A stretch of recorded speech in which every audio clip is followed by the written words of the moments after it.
사랑하는 형제 여러분, 11월 9일 토요일 새벽 묵상에 오신 것을 환영합니다. 오늘은 사사기 15장입니다. 13장부터 삼손 이야기가 시작이 되었어요. 마지막 사사로 태어난 삼손은 태어나기 전부터 수태고지를 받아서 평생을 제물로 올려드리는 나실인으로 살도록 지명받았습니다. 블레셋 여자와의 혼인잔치에서 삼손이 낸 수수께끼를 풀기 위해서 블레셋 사람들은 삼손의 신부를 협박해서 알아내고 이겼죠. 그 때문에 삼손은 분노해서 블레셋의 아스글론을 노략질한 것으로 블레셋 사람들에게 제공하고서 고향으로 돌아왔고요. 삼손의 신부는 다른 남자와 재혼하고 말았습니다. 사건이 어떻게 확장될지 알 수 없는 어둠 속으로 들어가고 있죠. 사사기 15장 들어보겠습니다. 15장.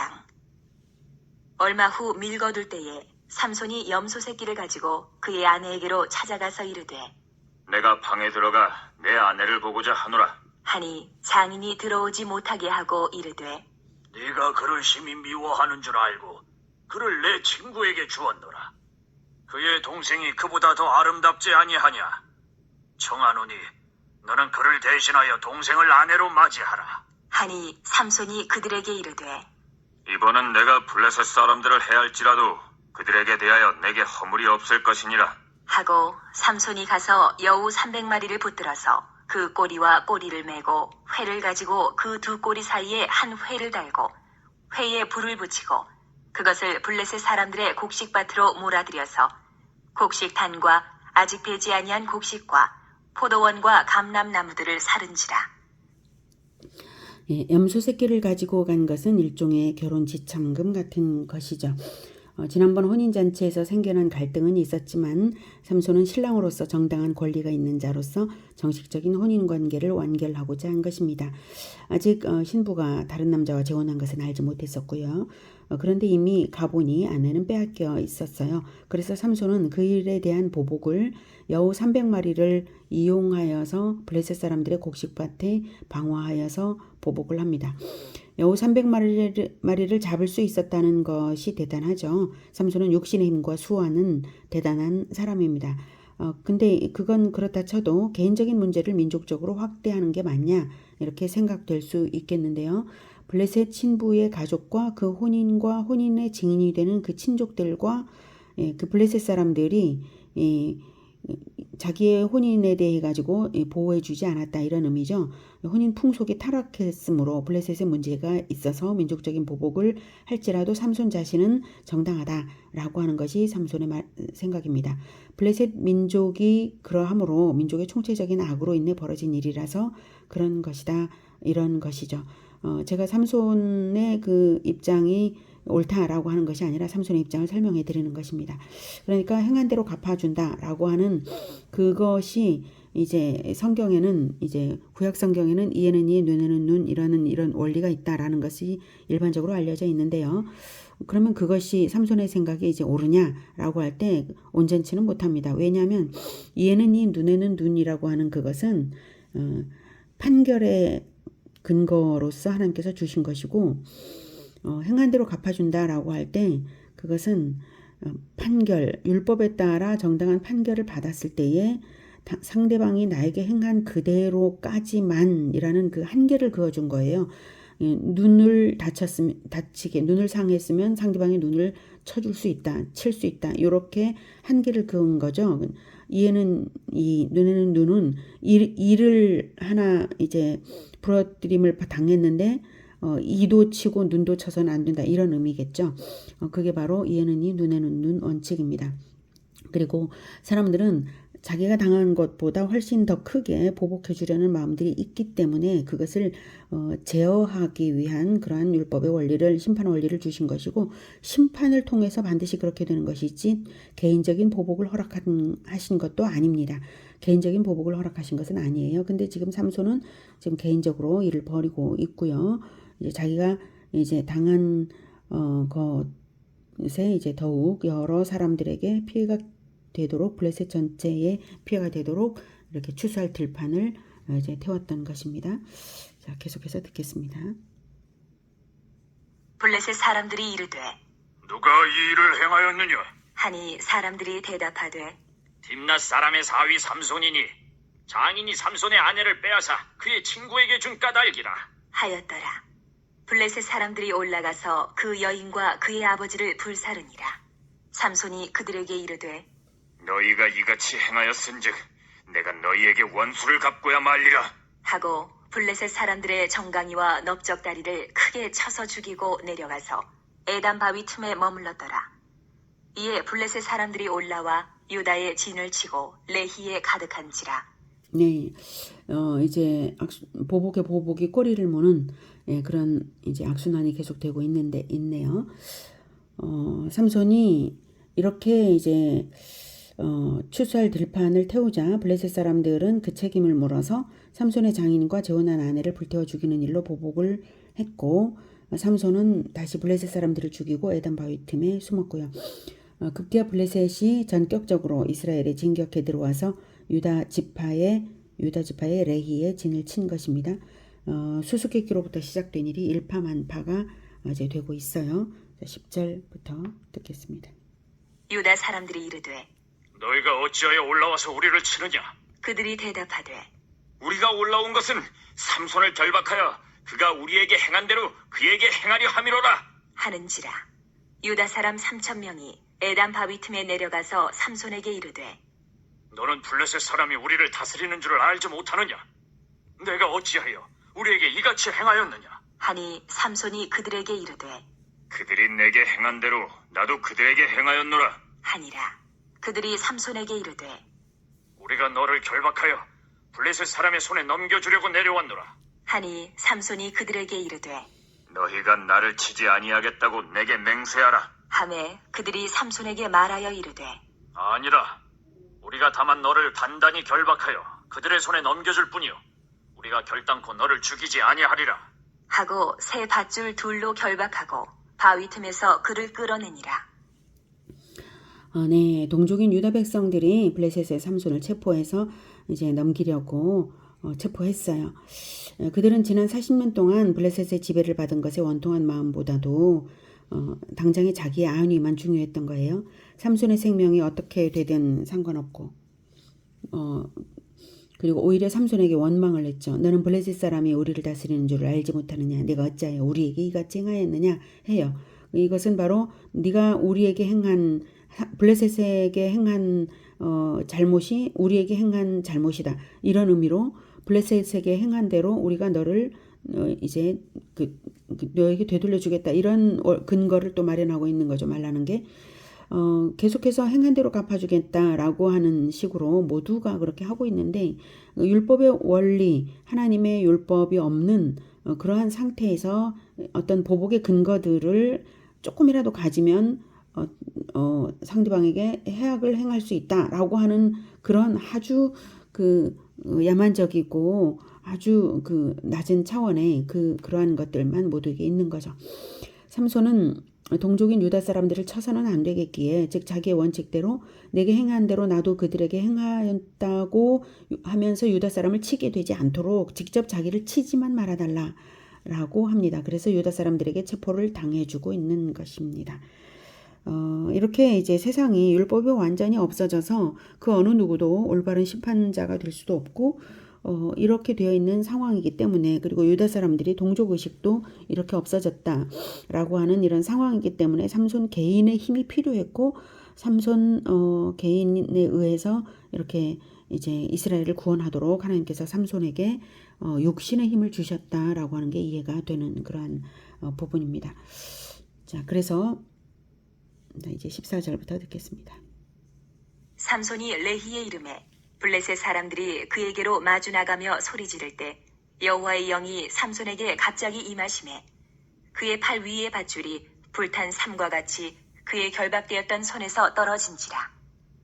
삼손이 나귀의 새 턱뼈를 보고 손을 내밀어 집어들고 그것으로 1,000명을 죽이고 이르되 나귀의 턱뼈로 한 더미 두 더미를 쌓았으며 나귀의 턱뼈로 내가 1,000명을 죽였도다. 하니라. 그가 말을 마치고 턱뼈를 자기 손에서 내던지고 그곳을 라맛 레히라 이름하였더라. 네, 라맛 레히라는 이름은 턱뼈의 언덕이라는 뜻입니다. 삼손의 힘이 어마어마하네요. 결박을 일시에 이렇게 잘라버리는 것, 몸의 힘으로 이렇게 결박을 이렇게 잘라버린 거죠. 그것은 말할 것도 없고 나귀 턱뼈로 1000명을 도륙한 사건입니다. 그 사건이 너무나 유명했기에 라맛 레히라는 지명이 생길 정도였어요. 자, 18절.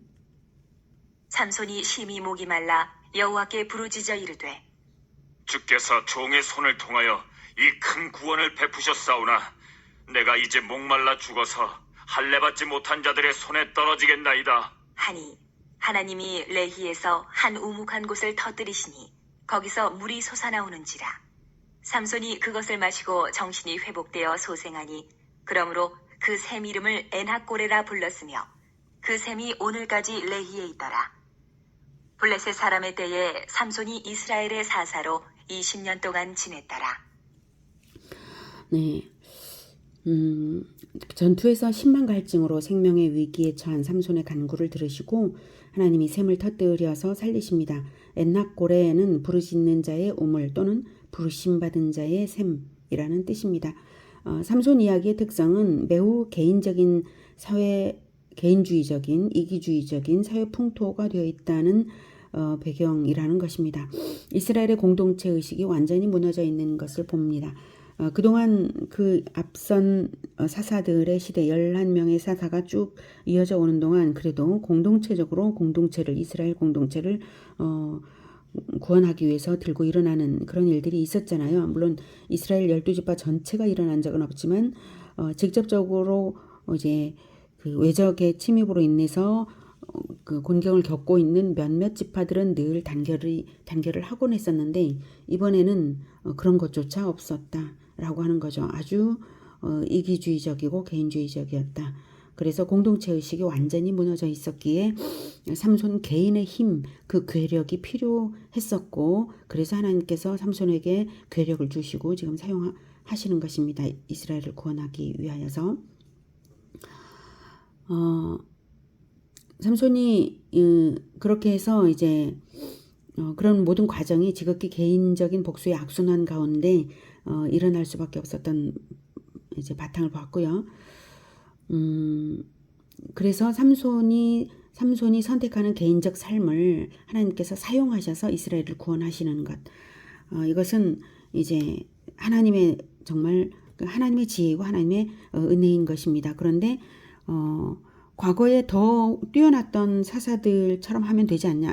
우리는 이런 생각을 할 수 있지만 지금 이스라엘의 상태가 이스라엘의 수준이 아주 더 떨어져 있기 때문에 하나님은 자유의지를 주신 분이시고 그러시기 때문에 그 정도 수준의 이스라엘을 사용하시기 위한 힘을 개인에게 주신 것입니다. 하나님은 자유의지를 가로막거나 그러지 않으시지 않습니까?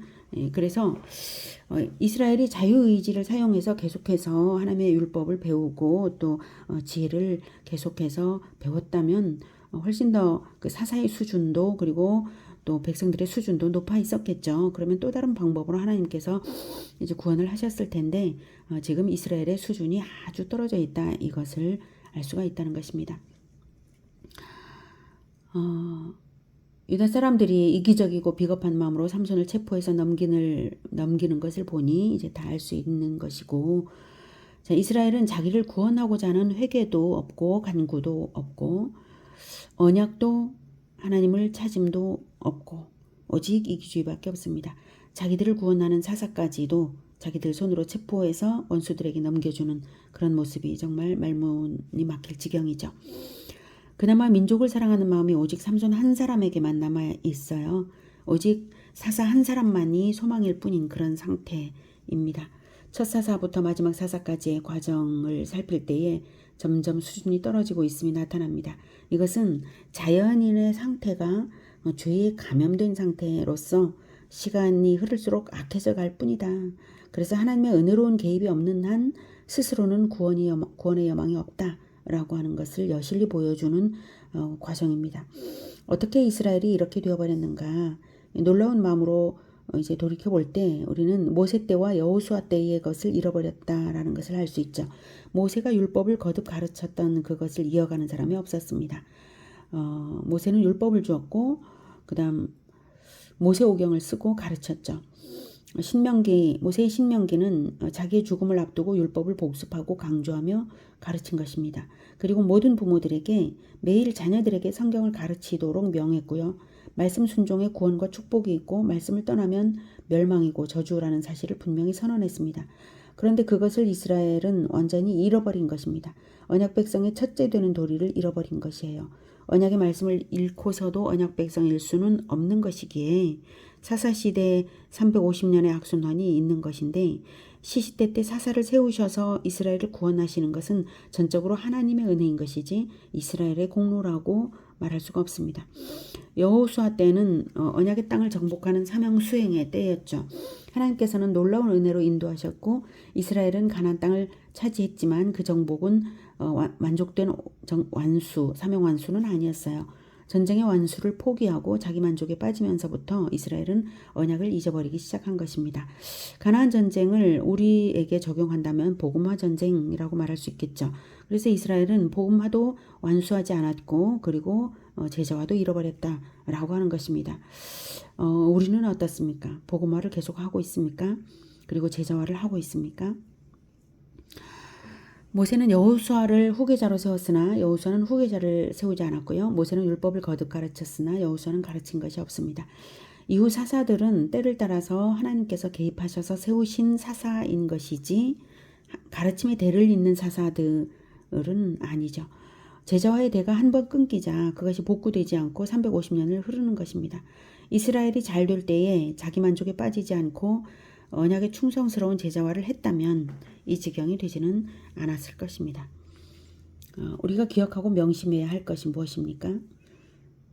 복음화, 제자화 그거 아닙니까? 내 인생 살기에 급급하지만 말고 언약을 전수하는 그리고 복음을 전하는 그 복음화와 성경 교육 그것을 놓치지 말아야 한다는 사실입니다. 우리 교회의 모습은 어떠한가요? 제자화가 셀마다 제자화의 실천이 있습니까? 네, 가정들은 어떻습니까? 돌아보고 제자화를 복음화와 제자화를 회복하고 다시 시작하는 우리 모두가 되기를 기원합니다. 기도하겠습니다.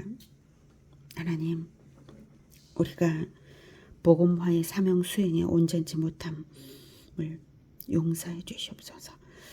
그리고 제자화 역시 온전치 못한 부분을 용서해 주시옵소서.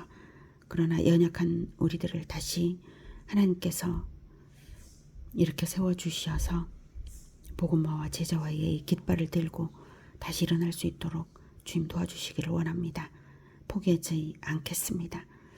이 제주도에 복음이 온 전역에 퍼지고 뿐만 아니라 온 세계로 제자화되고 나아갈 수 있도록 주님 꼭 도와주시옵소서. 우리를 사용하시고 천국의 확장에 그리스도의 군대들이 될 수 있도록 주님 도와주시옵소서. 오늘 하루도 주님 뜻에 합당하게 살아갈 수 있게 인도하여 주시며 그렇게 살아갈 때에 우리 예수 제자 교회와 또 우리 모든 사람들을 안전하고 평안하게 지켜주시며 인도하여 주시옵소서. 예수 그리스도의 이름으로 기도드립니다. 아멘. 이어서 개인 기도 하시겠습니다.